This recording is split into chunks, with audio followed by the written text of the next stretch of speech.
안녕하세요. 반갑습니다. 이번 시간에는 인간 타락의 결과에 대해서 알아보기로 하겠습니다. 인간이 타락됨으로써 하나님께서 주관하시는 인간이요 세상이 되지 못하고 사탄이 주관하는 인간과 세상이 되어버렸습니다. 요한복음 8장 44절에 인간을 마귀의 자식이라고 하였고, 마태복음 12장 34절에는 뱀과 독사의 자식이라고 기록하고 있습니다. 고린도후서 4장 4절을 보면 세상의 신을 마귀라고 기록하고 있는 것입니다. 로마서 8장 19절에 피조물에 고대하는 바는 하나님의 아들들이 나타나는 것이라고 기록하고 있는 것입니다. 두 번째로, 인간이 타락함으로써 우리는 죄를 범하는 인간이 되었습니다. 죄라는 것은 사탄과 상대의 기준을 조성해서 수소작용을 할 수 있는 그 조건을 성립시킴으로써 천법을 위반하게 되는 것을 말합니다.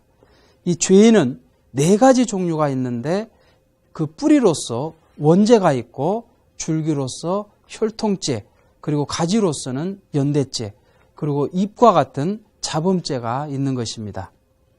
이 원죄라고 하는 것은 인류 시조 아담과 해와가 근본적으로 저질렀던 그러한 죄의 뿌리를 말하는 것입니다. 사탄은 이것을 조건으로 해서 인간을 끊임없이 주관해 나오고 있는 것입니다. 그리고 혈통죄라고 하는 것은 우리의 조상들, 곧 전씨 집안이면 전씨 집안의 조상들, 김씨면 김씨 집안의 조상들이 잘못했던 그러한 죄가 오늘 우리한테 그대로 남아있는 것입니다. 그렇기 때문에 사탄은 그것을 조건으로 해서 우리 인간들을 지금도 끊임없이 농락하고 있는 것입니다. 그리고 연대죄란 이 공동체 가운데에 한 존재가 잘못했을 때 전체가 잘못하는 것으로 되어지는 것을 말하는 것입니다. 가정 안에서 한 사람이 잘못하면 사탄은 그 가정 전체를 무너뜨리려고 하는 것이 사탄의 전략인 것입니다. 그리고 자범죄란 내가 살아가면서 스스로 잘못한 그러한 죄를 말하는 것입니다.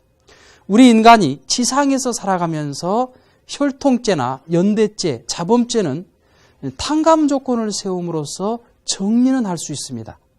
그런데 이 원죄는 타락한 인간 스스로가 해결할 수는 없는 것입니다. 그렇기 때문에 우리 타락한 인간에게는 곧 원죄를 정리해 주실 메시아가 필요한 것입니다. 세 번째로, 인간이 타락함으로써 우리는 타락성을 갖게 되었습니다. 타락성이란 천사장과 해와와 아담이 타락할 때 우발적으로 생긴 모든 성품을 말하는 것인데, 타락인간의 모든 타락성을 유발하는 근본적인 성품을 말하는 것입니다. 타락성을 크게 4가지로 분리해 볼 수 있는데, 하나는 하나님과 같은 입장을 취하지 못한 것입니다.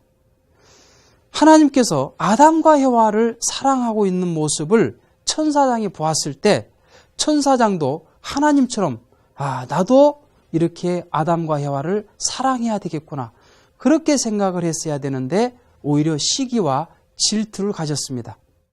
우리도 가정 안에서 부모가 동생을 사랑하면 형은 괜히 시기와 질투를 가지게 되는 것을 보게 됩니다.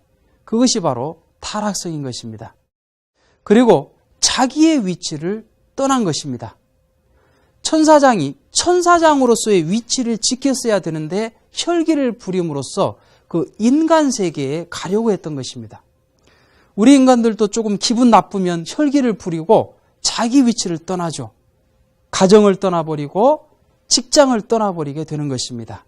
이것들은 다 타락성으로 연유된 그러한 행동들인 것입니다. 세 번째로는 주관성을 전도한 것입니다. 아담이 천사장을 주관했어야 되는데 천사장이 교만함으로써 아담을 역주관하는 그런 주관성 전도를 이루어 나왔던 것입니다. 그렇기 때문에 우리도 생활상에서 주관을 받아야 될 사람들이 오히려 교만함으로 주관하는 경우를 많이 보게 되는 것입니다. 네 번째로는 범죄 행위를 번식하게 되었던 것입니다. 천사장은 해와에게, 해와는 아담에게, 아담은 후손들에게 그 죄를 번식하게 되었던 것입니다. 이것들이 타락성인 것입니다. 그렇다면 하나님께서는 인간 조상이 타락하는 것을 알면서도 왜 간섭하지 못하셨을까요? 그것은 첫 번째로 창조 원리의 절대성과 완전 무결성을 위해서입니다. 하나님께서는 절대, 유일, 불변, 영원하신 분입니다. 따라서 하나님의 그 창조 원리도 절대, 유일, 불변, 영원하신 것입니다. 만약 창조 원리를 무너뜨리게 되면 하나님 자신의 완전성도 무너지게 되는 것입니다. 창조 원리에 의하면 인간은 성장 기간에 있을 때 자신의 그 책임 분담을 완성함으로써 완성될 수가 있는 것입니다. 이렇게 인간이 완성이 되면 하나님과 일체를 이루어서 하나님의 창조성을 부여받음으로써 만물을 주관할 수 있도록 창조가 되었던 것이죠. 그런데 만일 하나님께서 이 성장 기간을 간섭하시게 되면 인간의 책임 분담을 무시하는 결과가 되어서 이 창조 원리를 무시하는 그러한 결과가 되는 것입니다. 따라서 원리의 절대성과 완전 무결성을 상실하게 되기 때문에 하나님께서는 타락행위를 간섭하지 못하셨던 것입니다. 두 번째로 하나님만이 창조주로 계시기 위해서 타락행위를 간섭하지 못하셨던 것입니다.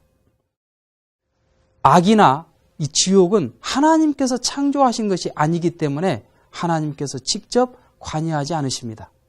타락행위도 만일 하나님께서 간섭하시게 되면 그것도 창조 가치가 부여되어서 이 원리적인 것으로 인정을 받게 됩니다. 따라서 이 사탄이 새 원리를 창조하게 됨으로써 사탄도 이 창조주의 입장에 설 수 있었기 때문에 하나님께서는 그 타락행위를 간섭하실 수가 없으셨던 것입니다. 세 번째로 인간을 만물의 주관주 위에 세워주시기 위해서였습니다. 하나님께서 인간의 성장 기간에 간섭을 하시게 되면 인간의 책임 분담을 완수하지 못하게 됨으로써 결국 우리 인간은 창조성을 갖지 못하게 됩니다. 따라서 만물을 주관할 수 있는 자격도 갖지 못하게 되는 것입니다. 따라서 하나님께서는 인간을 지금도 만물의 주관주 위에 세워주시기 위해서 직접적으로 간섭하지 못하고 계시는 것입니다. 이처럼 사랑의 하나님이시면서 원리와 법도의 하나님이시기에 인간의 책임 분담을 통해서 구원 섭리에 나오신 하나님의 애타고 고통스러운 심정은 알 길이 없이 인간의 고통만을 해결하기 위해 인류는 몸부림쳐 나왔던 것입니다. 그러므로 우리는 하나님의 구원 섭리의 한스러운 아픔과 고통을 위로하면서 우리 인간의 책임 분담을 깨달아 그 뜻을 이루어드리기 위한 삶이 오늘날 타락세계의 신앙자들의 삶이 되지 않으면 아니 되는 것입니다. 그렇다면 다음 시간에는 인간을 공포로 이끌고 있는 마지막 시대인 말세에 대해서 알아보기로 하겠습니다. 감사합니다.